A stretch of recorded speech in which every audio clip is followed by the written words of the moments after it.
Hi guys, good morning. ಇವತ್ತಿನ vlog ಬಂದ್ಬಿಟ್ಟು ನಮ್ಮ ತುಮಕೂರಲ್ಲಿ ದೇವರಾಯಪಟ್ಟಣದಲ್ಲಿ ಒಂದು ಆಶ್ರಮ ಆಶ್ರಮ ಅಲ್ವಾ ಇದು? ಸೊ ಆಶ್ರಮ ಇದೆ. ಇಲ್ಲಿಗೆ ರಾಜ್ ಬಿ ಶೆಟ್ಟಿ ಅವರು ಬಂದಿದ್ದಾರೆ ನೋಡಿ. ಅವ್ರ ಕಾರ್ ಇಲ್ಲೇ ನಿಂತಿದೆ, ರಾಜ್ ಬಿ ಶೆಟ್ಟಿ. ಸೊ ಬನ್ನಿ ನೋಡೋಣ. ಅಣ್ಣ ಯಾರು? ಹಾಂ, ಮಂಗಳೂರು ಜಯರಾಜ್ ಅಲ್ಲ, ಮಂಗಳೂರಿನ ರಾಜ್ ಬಿ ಶೆಟ್ಟಿ ಅಂತ ಅಂದ್ಬಿಟ್ಟು. ಹೌದು, ಅವರೇ. ಹಾಂ, ನೋಡಿದ್ದೀರಾ? ಫಿಲಮ್ ನೋಡಿದ್ದೀರಾ? ಹಾಗೆ ಇತ್ತಲ್ಲ. ಹಾಂ,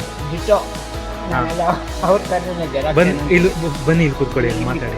ಬನ್ನಿ. ಓಕೆ, ಹೌದು. ಹಾಂ ಹಾಂ, ಲೋಕೇಶ್ ತಂದೆ ಸುಬ್ಬನಾಯ್ಡು, ವೀರಣ್ಣ, ಹಳೆಯ ಕಲಾವಿದ, ಕಲ್ಯಾಣಕುಮಾರು, ರಾಜ್ಕುಮಾರ್, ಉದಯಕುಮಾರ್, ಸಂಗೀತ, ಕಿರಣ್,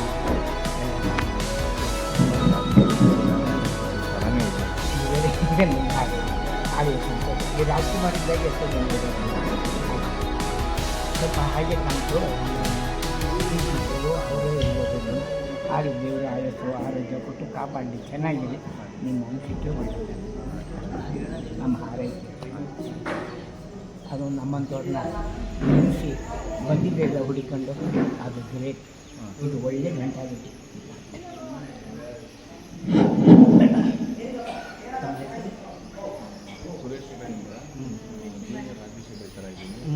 ಆಮೇಲೆ ಇನ್ಸ್ಟಾದಲ್ಲಿ ವ್ಯೂಸ್ ಜಾಸ್ತಿ ಓಡಿತ್ತು. 18 ಲಕ್ಷ ವ್ಯೂಸ್ ಓಡಿತ್ತು, 75 ಲಕ್ಷ ಲೈಕ್ ಆಗಿತ್ತು.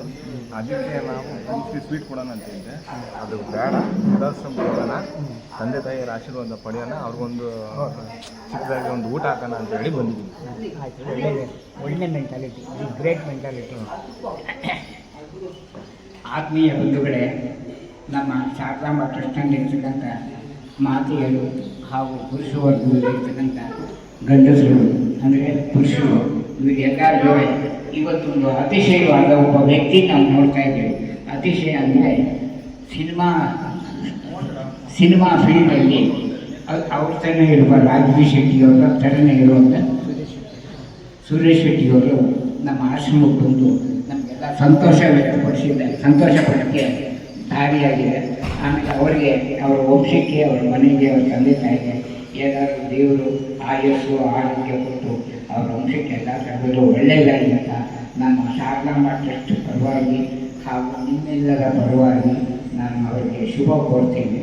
ಆಮೇಲೆ ಅವ್ರ ಕೈಯಿಂದಲೇ ಇವತ್ತು ಅನ್ನದಾನ ನಡೀತಾ ಇದೆ. ಅನ್ನದಾನ ದಾತ ಸುಖೀ ಭವ ಅಂತ ನಾವು ಹಾರೈಸ್ತೀವಿ. ಅವರಿಗೆ ದೇವರು ಎಲ್ಲ ಥರದಲ್ಲೂ ಒಳ್ಳೆ ಇದೇ ರೀತಿ ಇನ್ನೂ ಹೆಚ್ಚಿನ ಸಹಾಯ ಸಹಕಾರ ಕೊಡಲಿ ಅಂತ ನಾವು ದೇವರಿಗೆ ಪ್ರಾರ್ಥಿಸ್ತೀವಿ. ಆದರೆ ಇದು ಅಪರೂಪದ ವ್ಯಕ್ತಿತ್ವದ ನಿದರ್ಶನ. ಅದರಿಂದ ಅವರಿಗೆ ಎಲ್ಲ ಥರದಲ್ಲಿ ಒಳ್ಳೆಯದಾಗಲಿ ಅಂತ ನಾವು ಹಾರೈಸ್ತೀವಿ. ಒಳ್ಳೆಯದು, ತುಂಬ ಥ್ಯಾಂಕ್ಸ್. ಓಕೆ,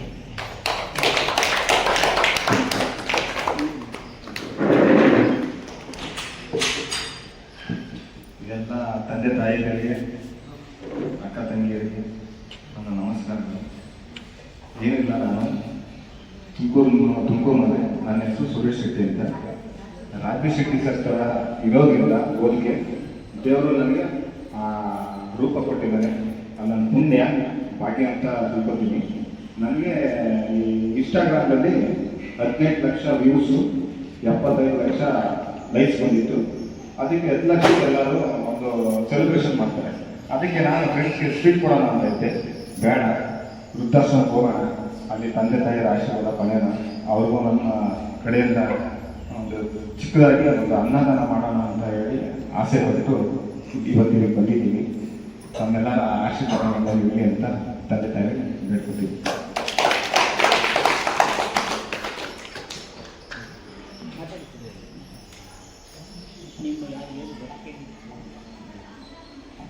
ಆಮೇಲೆ ಇನ್ನೊಂದು ಹೇಳೋಕ್ಕೆ ಇಷ್ಟಪಡ್ತೀನಿ.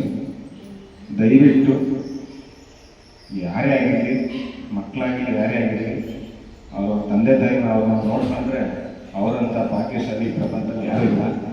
ನನಗೆ ನೋವಾಗ್ತದೆ, ನನಗೂ ತಂದೆ ತಾಯಿ ಇಲ್ಲ.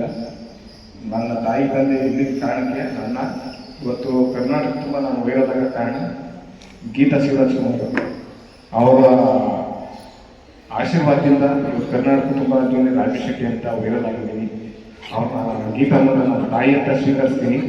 ಹಾಗಾಗಿ ಎಲ್ಲ ತಂದೆ ತಾಯಿಗಳನ್ನ ಅವ್ರ ಮಕ್ಕಳು ನೋಡ್ಕೊಂಡ್ರೆ ನನಗೆ ತುಂಬ ಖುಷಿ ಆಗುತ್ತೆ. ಈ ಥರ ಎಲ್ಲ ವೃದ್ಧಾಶ್ರಮಕ್ಕೆ ಬಿಡೋದು, ಅವರು ಸಾಕಿಲ್ವಾ, ನನ್ನ ಚಿಕ್ಕ ಮಕ್ಕಳಲ್ಲಿ ಹೆಂಗೆ ಪೋಷಣೆ ಮಾಡ್ತಾರೆ, ಒಂದು ಸುಸ್ಸು ಮಾಡಲಿ, ಒಂದು ಟಾಯ್ಲೆಟ್ಗೆ ಹೋಗಲಿ, ಅವನ್ನೆಷ್ಟು ಕೇರ್ ಮಾಡ್ತಾರೆ ಮಕ್ಕಳು ಅಂತ. ಅದೇ ಥರ ವಯಸ್ಸಾದ ತಂದೆ ತಾಯಿಗಳನ್ನ ಕೇರ್ ಮಾಡಬೇಕು. ಹಿಂಗೆಲ್ಲ ಬಿಡೋದು ನನಗೆ ತುಂಬ ನೋವಾಗುತ್ತೆ. ದೇವ್ರು ನನಗೇನಾದರೂ ಭಗವಂತ ಒಳ್ಳೆ ಯೋಗ ಕೊಟ್ಟರೆ ಹಿಂಗೆಲ್ಲ ಸೇವೆ ಮಾಡ್ತೀನಿ ಅಂತ ನಾನು ಇಷ್ಟಪಡ್ತೀನಿ. ಈ ಪುನೀತ್ ರಾಜ್ಕುಮಾರ್ ಅಭಿಮಾನಿಗಳಿಗೆ, ಮತ್ತು ಶಿವರಾಜ್ ಕುಮಾರ್ ಸರ್ ಅಭಿಮಾನಿಗಳಿಗೆ, ಆಮೇಲೆ ಡಿ ಬಾಸ್ ಅಭಿಮಾನಿಗಳಿಗೆ, ಸುದೀಪ್ ಸರ್ ಅಭಿಮಾನಿಗಳಿಗೆ, ಧ್ರುವ ಸರ್ ಅಭಿಮಾನಿಗಳಿಗೆ, ಉಪೇಂದ್ರ ಸರ್ ಅಭಿಮಾನಿಗಳಿಗೆ, ಮತ್ತು ದುನಿಯಾ ವಿಜಯ್ ಅಭಿಮಾನಿಗಳಿಗೆ ಎಲ್ಲರಿಗೂ ನನ್ನ ಧನ್ಯವಾದಗಳು. ಏಕೆಂದರೆ ಇನ್ಸ್ಟಾದಲ್ಲಿ ವ್ಯೂಸ್ ಜಾಸ್ತಿ ಹೋಗಿರೋದ್ರಿಂದ ಆ ಖುಷಿಗೋಸ್ಕರ ಎಲ್ಲ ಅಭಿಮಾನಿಗಳಿಗೂ ನನ್ನ ಅಭಿನಂದನೆಗಳನ್ನ ಸಲ್ಲಿಸ್ತೀನಿ. ಇನ್ನು ಹೀಗೆ ತುಂಬ ನಂದು ಇನ್ಸ್ಟಾ ಯೂಟ್ಯೂಬ್ ಎಲ್ಲ ತುಂಬ ಫಾಲೋ ಮಾಡಿ ಅಂತ ಹೇಳಿ ಕೇಳ್ಕೊತೀನಿ. ಮೊಬೈಲಲ್ಲಿ ಹಿಂದಿ ಟಿವಿಯಲ್ಲೆಲ್ಲ ಬರ್ತಿರುತ್ತೆ ಇವರ ಕಾರ್ಯಕ್ರಮಗಳೆಲ್ಲ. ಆಮೇಲೆ ಸಹಜವಾಗಿ ಸಂಗೀತ, ಸಾಹಿತ್ಯ, ಈಗಿನ ಮನೋರಂಜನೆಗೋಸ್ಕರ ಕೆಲವು ಕಾದಂಬರಿಗಳು, ಕಥೆಗಳೆಲ್ಲ ಸಿನಿಮಾ ಆಗ್ತಾ ಇದ್ದಾವೆ. ಆಮೇಲೆ ಇಂಪಾದ ಸಂಗೀತ, ಯಾಕೆಂದರೆ ಅದು ಗಾಡ್ ಗಿಫ್ಟು. ಸಂಗೀತ ಅನ್ನೋದು ಶಾಸ್ತ್ರೀಯ ಸಂಗೀತದಲ್ಲಿ ಸಪ್ತ ಸ್ವರ, 72 ಜನಗ್ರಾಗ, ಉಪರಾಗಗಳು ಬೇಕಾದಷ್ಟಿವೆ. ಆದರೆ ಸಂಗೀತಕ್ಕೆ ಮರಳಾಗದವರು ಯಾರೂ ಇಲ್ಲ. ಈಗ ಪ್ರಕೃತಿ ಒಳಗಡೆ ನೀರು ಹರಿತಾ ಇದ್ದರೆ ಜಲ ಜಲ ಜಲ ಜಲ ಅಂತಿರುತ್ತೆ. ಒಂದು ಹಕ್ಕಿ ಪಕ್ಷಿ ಕೂಗಿದರೂ ಅದು ತನ್ನ ಟೂವಿ ಅನ್ನೋ ಇದರಲ್ಲಿ ಹಾಡ್ತಾ ಇರುತ್ತೆ. ಹಾಗೆಯೇ ಸಂಗೀತ ಪ್ರೇಮಿಗಳು, ನಾವು ವಿದ್ಯಾವಂತರಂತೆ ಇರ್ಬೋದು, ದಟ್ಟರೆ ಇರ್ಬೋದು, ತಿಳುವಳಿಕೆ ಇದ್ದರೂ ಇಲ್ಲದೇ ಇದ್ದರು ಎಲ್ಲ ಸರಿ, ಸಂಗೀತಕ್ಕೆ ಸರ್ಪ ಸಹಿತ ಮರಳಾಗುತ್ತೆ.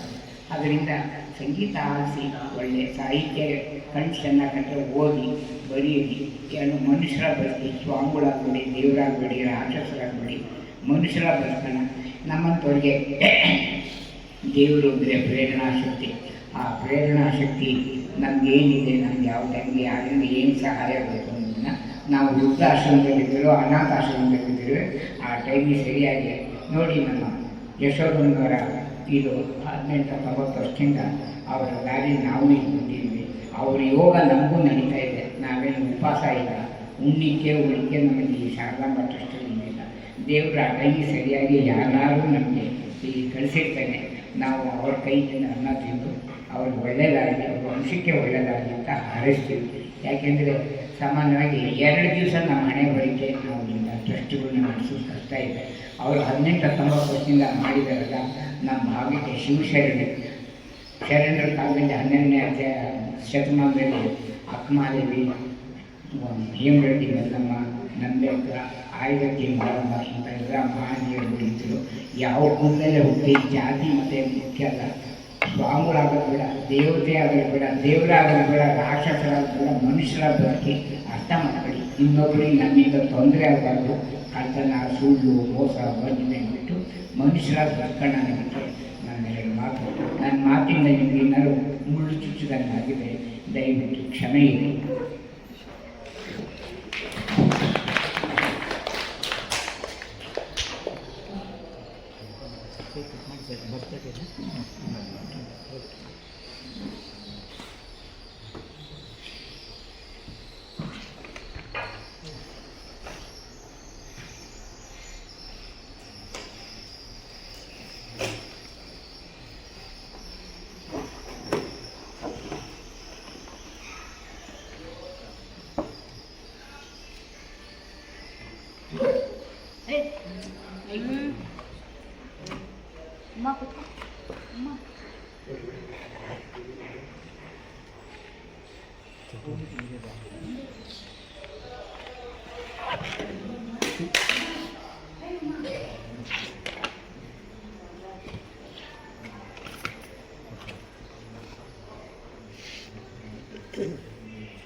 ಅಲ್ಲ ಎಲ್ಲ ಬರ್ಬಾರ್ದು ಅಲ್ಲೇ ಕೆಲವು ಬೆಡ್ ರೇಟ್ ಆಗಿದ್ದಾರೆ. ಇಲ್ಲಿ ಯಾವುದೇ ರೀತಿ ಹೇಳಿದರೆ senior citizens, psychiatrist, physical handicapped, ಆಮೇಲೆ ಮೆಂಟಲ್ ಡಿಪಾರ್ಟ್ ಆಗೋರು ಅಂಥದ್ದೆಲ್ಲ ನಾನೊಂದು 50 ಜನ 50 ಜನ ಅವ್ರ ಕೈಯಿಂದ ಫೌಂಡ್ರ್ ಆ್ಯಂಡ್ ಪ್ರೆಸಿಡೆಂಟು, ಡೈರೆಕ್ಟ್ರು ಎಲ್ಲ ಅವರಿಗೆ ಬನ್ನಿ ಅದು ನಿಮ್ಮ ಕೈಗೂ ಈಗ